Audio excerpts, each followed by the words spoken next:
Real ay isang baybaying bayan na matatagpuan sa lalawigan ng Quezon. Ito ay matatagpuan sa silagang bahagi ng Luzon at nakaharap sa karagatang Pasipiko.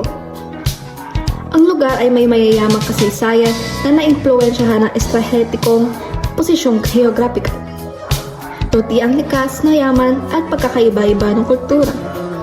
Ang Real ay opisyal na itinatag bilang isang munisipalidad noong 1901 at sa paglipas ng mga taon ito ay naging sentro ng mga pangingisda, agrikultura at turismo. Ang transportasyon sa Real Quezon ay mahalaga para sa parehong mga residente at mga bisita na may ilang mga opsyon na magagamit upang mapadali ang pag-access. Ang pangunahing paraan ng transportasyon ay ang paglalakbay sa kalsada kung saan ang Maharlika Highway ang nagsisilbing pangunahing ruta na nag-uugnay sa Royal. Sa ibang mga munisipalidad at lungsod, ang mga pampublikong jeepney at bus ay nagpapatakbo ng mga regular na ruta na ginagawang maginhawa para sa mga lokal na mag-commute sa mga nakapaligid na lugar. Ang mga pribadong sasakyan, kabilang ang mga kotse at motorsiklo ay karaniwang ginagamit din ng mga residente at bisita para sa higit na kakayahang umangkop at kaginhawaan sa mas mahabang paglalakbay. Sa pangkalahatan, ang sistema ng transportasyon sa Real ay mahalaga sa pagkonekta sa komunidad, pagtataguyod ng lokal na turismo at pagpapagana ng akses sa mga magagandang natural na atraksyon nito. Ang mga pagpipilian sa tirahan ng Real Quezon ay tumutugon sa iba't ibang kagustuhan at budget na ginagawa itong isang kaakit-akit na destinasyon para sa parehong mga lokal at international na bisita. Nagtatampok ang munisipyo ng ilang mga beach resort at hotel na nag-aalok ng hanay ng mga amenity tulad ng mga swimming pool, restaurant at mga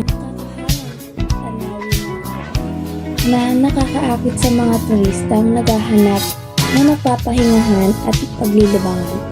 Pinagmamalaki ng Real Quezon ang iba't ibang magagandang likas na attraction at mga aktibidad sa labas na nakakaakit ng parehong mga lokal at bisita. Isa sa mga highlight ay ang Dogon Beach, na kilala sa kalmado nitong tubig at nakamamanghang tanawin. Perpekto para sa paglangoy, sunbathing at pag-enjoy sa isang nakaka-relax na araw sa tabi ng dagat. Para sa mga mahilig sa surfing, ang Real Surf Camp ay isang sikat na destinasyon na nag-aalok ng surfing lesson at rental para sa mga baguhan at may karanasang surfers na sabik na makasalo ng ilang alon. Bukod pa rito, ang Real Municipal Hall, habang pangunahin ay isang gusaling pang-administratibo, ay nagpapakita ng pagkakakilanlan at pamana ng kultura ng bayan sa pamamagitan ng arkitektura nito at mga nakapalibot na hardin. Ang culinary scene sa Real Quezon ay nagpapakita ng maraming iba't ibang tradisyonal na pagkain Pilipino na nagpapakita ng kultura na pamana ng rehiyon ng mga lokal ng pagkukunan. Isang sikat na ulam ng sinigang na baboy, isang masaganang sopas ng baboy na niluluto sa maasim na sabaw ng tamarid. Kabilang sa karagdagang highlights, ang lumpiang Shanghai, mga crispy deep fried spring roll na puno ng giniling na baboy at kulay, at pansit habhab, isang tradisyonal na pansit na piniprito na may karne at kulay na karaniwang inahain sa dahon ng saging. Dahil kilala rin ang Real sa kasaganan nitong sariwang seafood na may mga lokal na restaurant na nag-aalok ng hanay ng isda, hipon at iba pang marine delicacy na inihanda sa iba't ibang estilo. Para sa dessert, nasisiyahan ang mga bisitan sa kakanin, mga traditional rice cake na gawa sa malagkit na bigas at kadalasan nilalagyan ng niyog o prutas. Sa pangkalahatan, ang pagkain sa Real ay nagbibigay ng kaaya-ayang timpla ng mga lokal na lasa at tradisyonal na pagkain na tinitiyak ang isang masaganang karanasan sa pagluto para sa parehong mga lokal at bisita.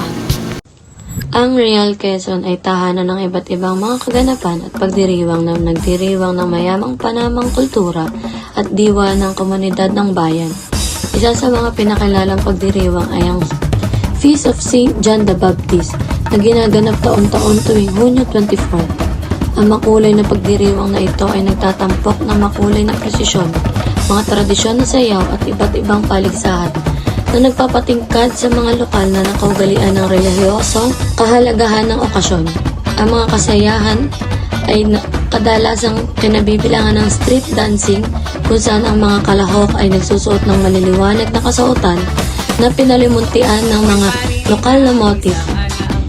Isa pang mahalagang kaganapan ay ang Real Fest na ipinagdiriwang bilang parangal ng patron ng bayan. Karaniwang nakahost sa Disyembre. Ang masiglang pagdiriwang na ito ay may kasamang serya ng mga aktibidad tulad ng mga parada, food fair at kultura na pagtatanghal na humahamtak sa mga lokal at bisita upang ipagdiriwang ang kanilang binabahaging pamana. Ang fiesta ay naglalaman ng isang pakiramdam ng komunidad at pagkakaisa kasama ang mga pamilya at kabilang na nagtitipon upang tangkilikin ang tradisyon na pagkain, musika at sayaw. Ang libangan at libangan sa Real Quezon ay nag-aalok ng magkakaibang hanay ng mga aktibidad na tumutugod sa iba't ibang interes na ginagawa ito isang kaakit-akit na destinasyon para sa parehong mga lokal at bisita. Ang natural na katandaan ng lugar ay nagbibigay ng maraming pagkakataon para sa mga outdoor activity tulad ng swimming, sunbathing at beach games sa mga sikat na lugar tulad ng Dongon Beach at Cagbalete Island. Para sa mga interesado sa mga lokal na craft at produkto, nag-aalok ang mga souvenir shop at lokal na pamilya ng iba't ibang handmade goods, food products at artisanal items. Sumasalamin sa kakaibang kultura ng Real. Nagbibigay daan ito sa mga bisita na makapag-uwi ng bahagi ng kanilang karanasan, naglalakbay habang sinusuportahan ng mga lokal na artisan at negosyo. Sa konklusyon, ang Real Quezon ay isang mapang-akit na may bayan-bayan na nag-alok ng kakaibang timpla ng lugar na kagandahan, mayamang pamana ng kultura at makulay na buhay sa komunidad. Sa mga nakakamanghang beach, ang landscape, at maraming recreational activity, nagsisilbing perfectong gateway ang Real para sa mga naghahanap ng relaxation at adventure. Ang bayan ay kilala sa kanya-kanyang masarap na lokal na lutuin na pinagdiriwang sa pamamagitan ng mga iba't ibang mga pagdiriwang at mga kaganapan na nagpapakita ng halaga ng kultura at diwa ng pagkakaisa.